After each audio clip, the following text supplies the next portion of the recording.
Welcome back, everyone. Welcome back to the Escape 9 to 5 Club. Another session, another interview with another great entrepreneur. In this case, is a YouTuber. He has more than 100,000 followers, subscribers on YouTube. And today we're going to talk with him about how to use the platform to grow, to get subscribers, to make sales, and to grow your business, obviously. So I'm going to invite you to the stage. Welcome to Collin Michael. Welcome, my friend. How's it going? Hey, it's going good. Thank you for having me on here. Nice to have you. Well, as you already know, we're going to talk about YouTube. And who better than you can explain to the people watching how to use YouTube to grow and to get more visibility and exposure. So I want, first of all, to ask you something about yourself for the people who may not know you out there, like something about the reason why you joined YouTube and what you do on YouTube. Who are the people you talk to? Yeah, so I've been been doing YouTube since like 2014. But in 2020 was when I kind of started taking YouTube seriously. And I started a channel on how to help people make videos on their smartphone. And I started, learning about the algorithm, trying to figure out what works, what doesn't work. And from that point in April 2020, I had like 2,000 subscribers, but I was never really serious. And within 2 years, I was able to get 10 million views, over 100,000 subscribers. So that's what I teach on my channel. I help people get started with content creation on their smartphone. And part of that too is, learning these different platforms that you can post content to, like YouTube specifically. So yeah, I do all that. Wow, that's nice. So tell me straight away, what was the switch that you've done between having a channel that wasn't getting that traction and then reaching that incredible result that you got in 2 years? Yeah. So what happened with that, like, I'd been creating channels and doing different things, and like my end goal was to escape my 9 to 5. I realized that back in 2018. I was working as an assembly worker, and I was like, I am a number. I could easily be replaced. Like, I'm just doing such a simple task. So I really had a drive to just find something where I could learn skills that make me, so good that people couldn't ignore me, or that I could take and make money on my own. So, like in 2018, I tried coding and going that whole route with web design. That didn't end up working. I look up side hustles online, and I'd be like, no, I won't do that. I'm not going to do that. I can't do that. And like the one thing that pushed me towards YouTube and trying to build a business around it was like, I just loved making videos. And it was like, and at that time, I'd moved from the assembly job. I got into retail, and I was working paycheck to paycheck. And I got married, and I just had found out my wife was going to have a baby. And it was like, I need to make money because we Right. were like on a $50 a week food budget. I couldn't afford health insurance. So it's like, I need to do something. There was that drive where I was like, if I could just make like an extra $500 on YouTube, like that'd be life changing. So I started looking at my YouTube analytics, and I was like, okay. And I noticed a pattern.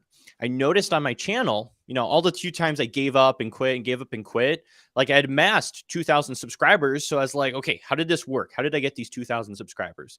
So I looked at my analytics, and I saw that there was like 5 to 10 videos on my channel that brought in all the subscribers. And I was like, huh, that's interesting. And so I looked at them, and I looked for a pattern in those videos, and they were all tutorials. They were all centered on solving people's problems in my niche. I was like, I'm going to repeat that. If that was successful, let me repeat what was successful, what did work, and see if I get the same results. And I did. And so I like 10x'd on that in just, okay, how can I serve this group of people and, give value to them? And that allowed me to just skyrocket from there. And 1 year later, I was only, after making like an extra $500, I was making $2,000 to $4,000 in a year. So yeah, it's been truly crazy of a ride over the past Mhm. few years. That's incredible. So you saw what was already working, and then you kept doing what was working for your channel. So you took a look at the analytics, you discarded the content that wasn't getting that traction, and you focus on what's what was getting views. What did you do? Like, did you do other videos on the same topic, or did you find another way to talk about the same topics? Yeah, so the videos that were performing well, I tried to find ways to make multiple part twos. So if one video is getting traction, it was like, what would be the next logical follow up to this video? So, Hmm. for example, one of the ones that performed really well was a tutorial on how to edit in InShot, which is like a mobile editor. That one skyrocketed really quickly. And so I was like, okay, how do I get one viewer, they're going to click on this video. How do I get them to watch another one? And so Right. I made an advanced editing tips InShot video. And then I made one on green screen. And then I made another one on a brand new feature they added. And what ended up happening was someone would click and watch one video, and then YouTube would suggest the other similar video just like it right next to it. And it just would create like a rabbit hole. And then what I did was, I did those, but I also tried to expand into other areas. So one of the things that I did was I paid attention to what people were searching for on YouTube. So I put myself in my audience place, and I was like, okay, what is the journey my audience is going to take on YouTube? So I think, if they want to start a YouTube channel or they want to post on social media, they're probably going to get a video editing app. So they're going to go on their phone, they're going to open up the App Store, download an app. They're going to open it and be like, I have no idea what I'm doing. So they're then going to go to YouTube and look up a tutorial. Of course. So what I did, I went to the free section of the App Store and the paid section, looked at the top, rated video editing apps, and then I just made videos on those apps because I figured people are downloading these. There's going to be people searching for tutorials. So what I really paid attention to is, one, knowing who my audience is, and two, why are they coming to YouTube? Because like people come to YouTube for a whole bunch of different reasons. Like the three main ones: one is to be entertained, number two is to find information or look up a tutorial, and then the third reason would be like news or updates or breaking things like that. So I catered to tutorials, but then I also catered to, updated information. When a new year happens, that tutorial, someone's going to be wanting a more recent tutorial, or when a new feature comes out in the app, like talking on it. So that way, when people see that and they want to learn how to do it, they're going to go to YouTube and find it. So knowing the audience and also knowing what they're looking for on YouTube and bringing that content. That's really smart. It's understanding what are the trends, what's trending in the moment, and then give that to the people because they are looking for that information. That's the reason why nowadays, if you get on YouTube, you find a lot of videos about Chat GPT, or you find a lot of videos like you do about CapCut. That is a tool that is pretty popular at the moment. There is a lot of demand for information. There are a lot of people who want to use those tools, but they don't know how to do it. So they're gonna look on Google and on YouTube, because YouTube is nothing else than a search engine. So it makes completely sense. It makes complete sense to find what are the trends, what people are looking for, and give to them what they're looking for. That's all you have to do on YouTube. And I love the fact that you said, I took a look at my analytics, because you can take a look at the trends, or you can take a look at what's already working in your channel and keep working on that. And as you said, give the natural second step to a video that you've done in the past that got a lot of views and a lot of traction. I love it. It's a great technique. I wanted to ask you, before going on with this, I wanted to ask you one thing that is a controversial question. You started your YouTube channel 5 years ago, if I'm not wrong, 5 or 6 years ago, right? Something like that. What about people who are starting right now? Do you think that it's too late to open a new YouTube channel, or do you think that there is space for everyone?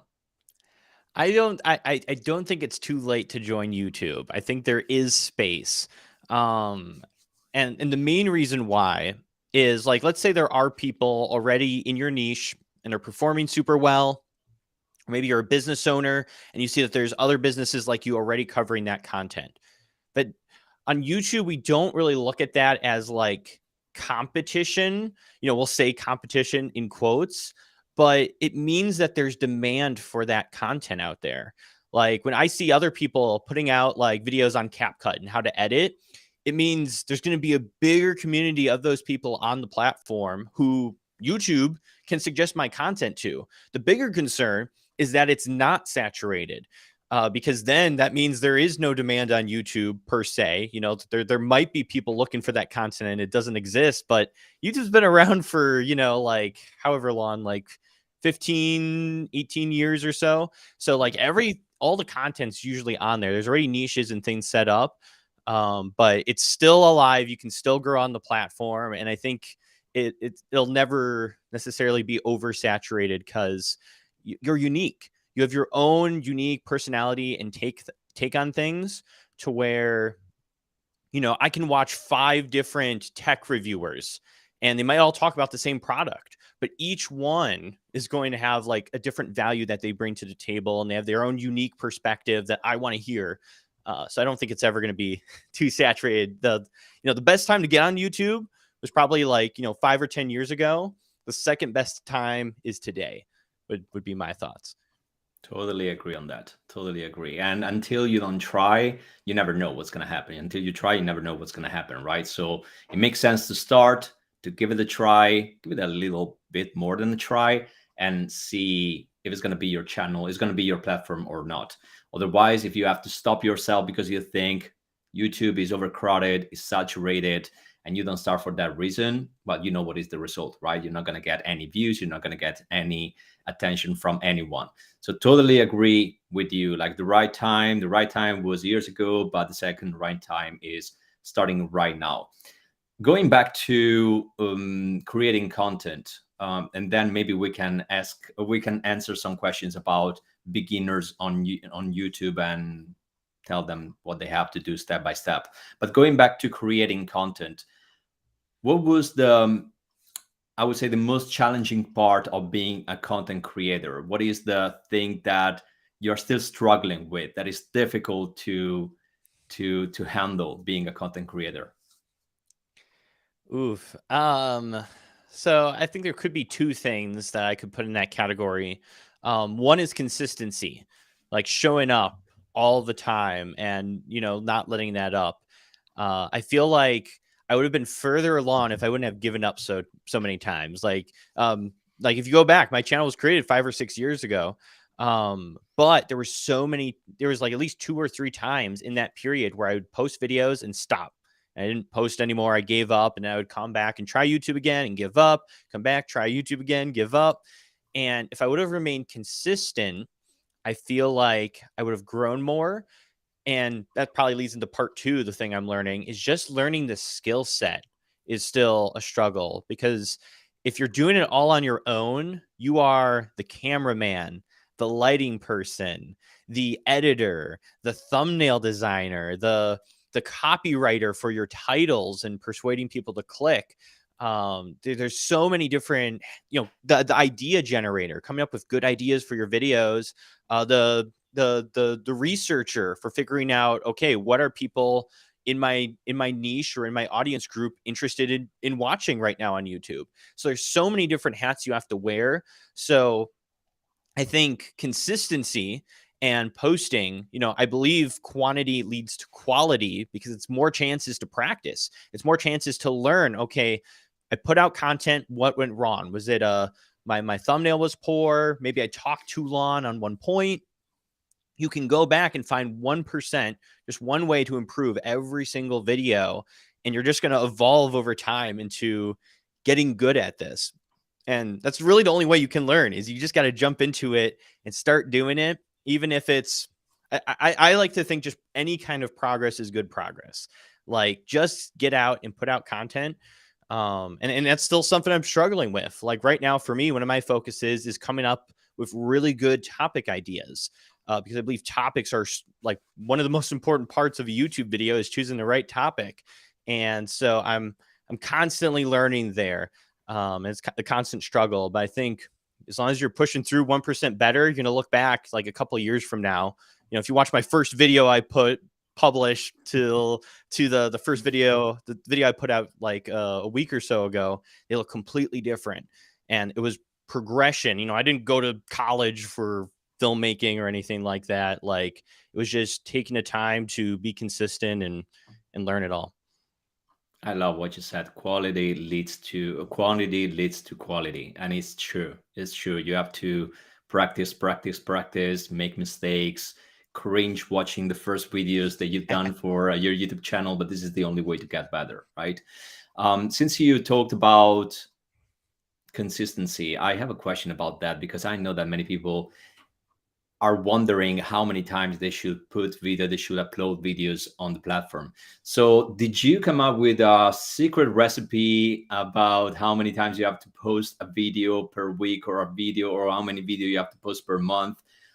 Did you come up with a plan for yourself, or are you going with the flow? Like you post a video when you have something interesting to say? Yeah, so I attempt to keep to like posting once a week. The past few months that has not happened because I've had a lot of extra projects on the side going on. But the good news with YouTube is like the algorithm won't hurt you if you post less, and it won't necessarily hurt you if you post more. Ultimately YouTube's just looking for satisfied viewers. And if you post 3 weeks from now and it's a good video that, you know, a certain group of people will enjoy, YouTube will share it out to those people and continue to promote it. So I try to stick with a once a week. And then I try to use the rest of that time to be on other platforms that my target audience might be on. But I think probably the most important part is just doing like what you can. Like when I first started, like I was working a full-time job. But my wife ended up having that baby. Now we have a little girl. So, being a parent, being a husband, doing chores around the house, that doesn't leave a lot of time for content creation. So I had to only give myself I only had like 5 hours a week that I could commit to YouTube. And so, I just kind of broke it up and did what I could. And I was able to put out, a video a week then, and they might have not been the greatest quality, but it was what I could do. And it gave me a chance to learn. So, as often as you can, but usually once a week is fine. Got it. And you are talking about long videos, right? Because I know that you are publishing YouTube Shorts as well. You're going live on YouTube. So what is the frequency for these things? Like, are you constantly posting YouTube Shorts because now they look like they're the big thing? Are you going live because you want to interact with your community? How is like the balance between long videos, YouTube Shorts, and going live on YouTube? Yeah, so I do go live as well. So other than posting once a week, I try to go live once a week. And that is more of a way just to connect deeper with my community. It does have some reachability aspect. Like right when I finish publishing that video, like the live stream, and it hits YouTube, I'll be at like 300, 400 views.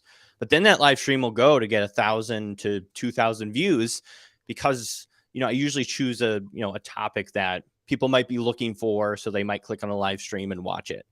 And as far as shorts go, that one's interesting. Those have been kind of whenever I feel like I want to make one.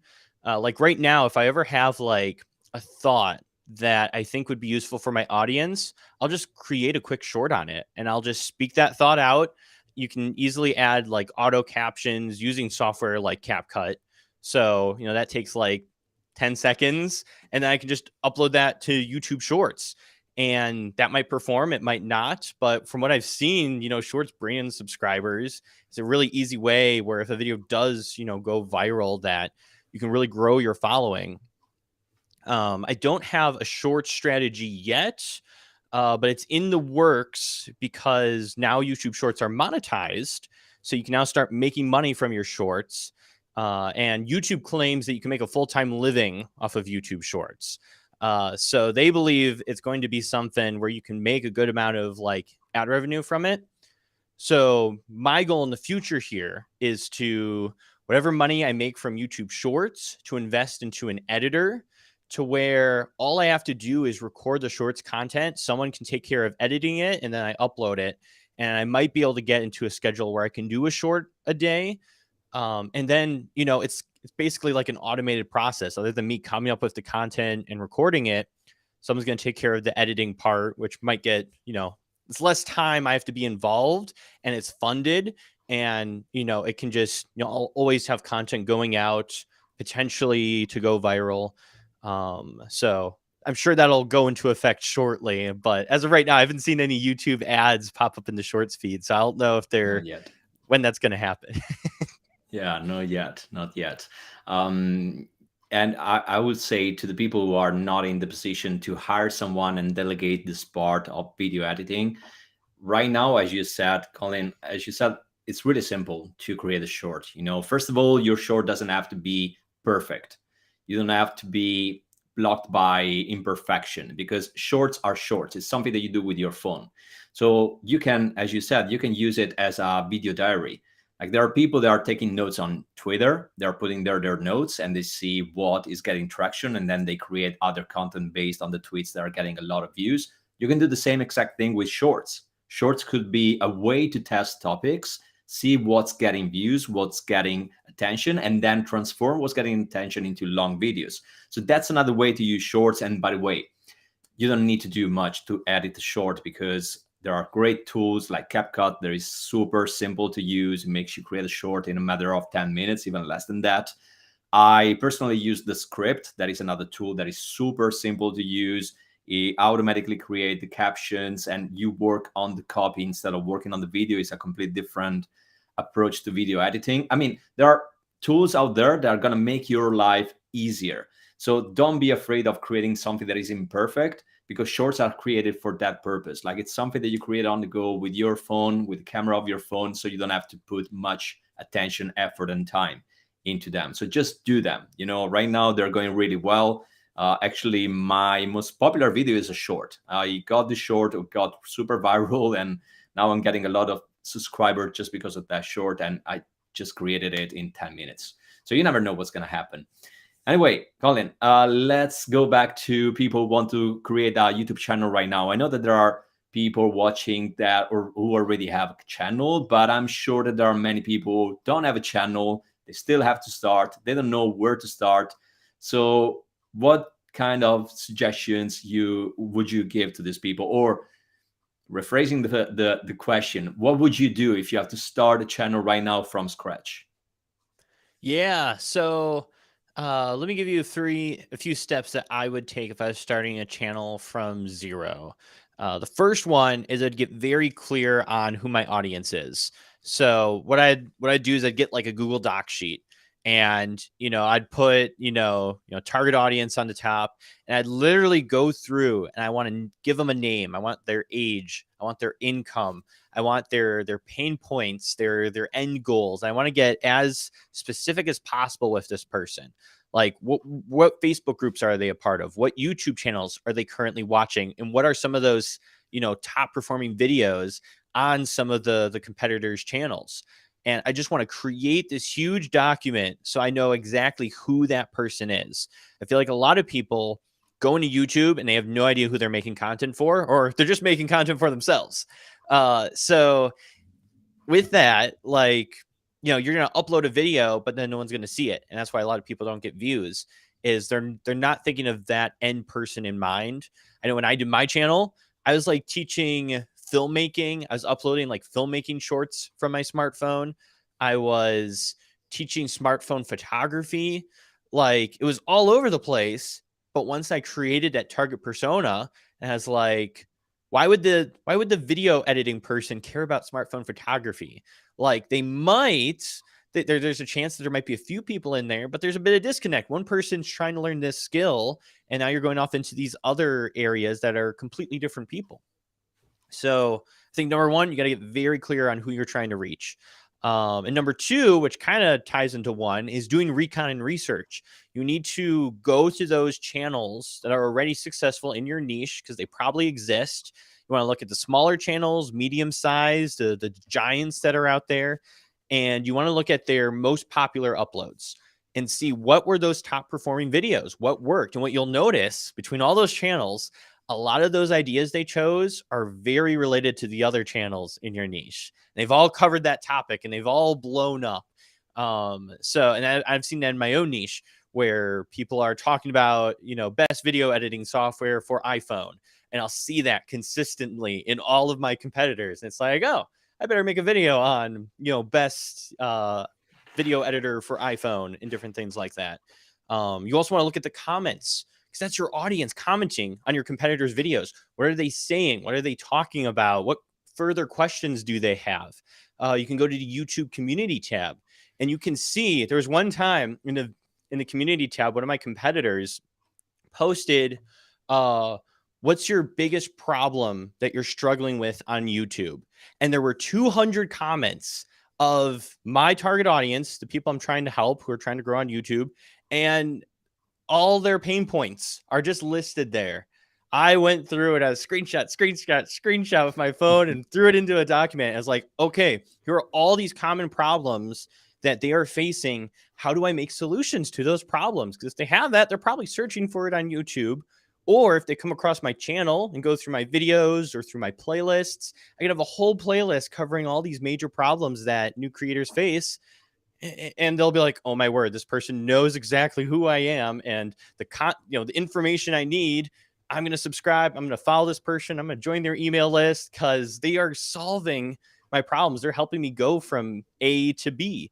So I think doing that recon and research, and then honestly, step number 3 is just to make that content. And I think that can apply to anyone. Whether you are a business owner or whether you're trying to go the more like entertainment route, like I feel like that will get you started, because you'll have plenty of ideas to go off of just from your competitors. Like that's easily 20 to 50 video ideas. So if you're posting once a week, that's your content for the next year. And as those videos perform, you can make part 2s. You can go on from there.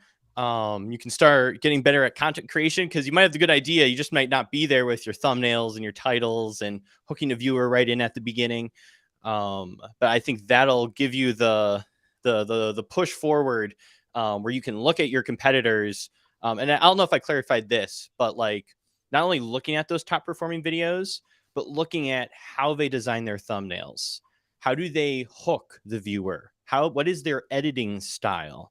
Like that's how deep you need to go with your competitors. Because if their thumbnail style is attracting that target audience, then we should try to either replicate that or do something similar, because that works. Like in my niche, it's usually like bright background colors. But for someone who might be in real estate, it might be something like showing the house behind you or showing like a special feature of the house. Like different niches have different thumbnail styles. They have different titling, words they put in there that their target audience will notice and persuade them to click. So yeah, know your audience, do your research on that audience on YouTube and what they're watching. And then, either make content similar to those top performing videos or make, follow-up content to their videos and let them bring the views. And then you just be the suggested video right next to it. That's true. That's true. Lovely. I love that. It's about becoming a student of what you want to excel for. Like if you want to become a YouTuber and you want to get a lot of views, take a look at people already getting views for your niche or your market. Take a look at what they're talking about, and then you can learn from them. You can see what's already going well. You can get some ideas from them. Obviously, when you create your content, you're going to give your spin to that content. So that's what makes the difference, right? And as well. And I think a part of it too, and this is just something that's been helpful for me just to grasp it too. We're not creating traffic, we're channeling it. So there's already like how many views are being shown on YouTube right now? Like probably like 1 billion or a couple 100 million that are going on YouTube every single day to watch content. There is a stream of traffic going towards certain topics in your niche. Our goal isn't to just, I'm going to create this video that I think they might like. We want to create content that they are already looking for information on, and we want to direct that traffic to our own videos. So don't try to create the traffic. Channel it from wherever it's going. Bring it to your channel, so that way you can grow your business, grow your channel, etc. Absolutely amazing. I love it. Well, Colin, thank you so much for all the information that you gave us. I hope that people watching are taking notes because you basically gave a masterclass about how to grow on YouTube. I wanted to ask you if people want to find you. Obviously, I'm going to put the link to your channel here in the description, but do you have any other places where people can find you under other platforms? Yeah, YouTube's the main one. You can also check out collinmichael.com. Actually, just recently launched a course on there to help people kind of get started and grow their channels. So you can find out more information on that on collinmichael.com. Amazing. Great. Okay, Colin, thanks so much again for this interview. Maybe in the future we can do another one and we can tackle other problems. But for the meanwhile, thank you very much for being here. And thank you to all the people who are watching this show or are going to watch the recording of the show. Thank you very much, Colin. Yeah, thanks for having me.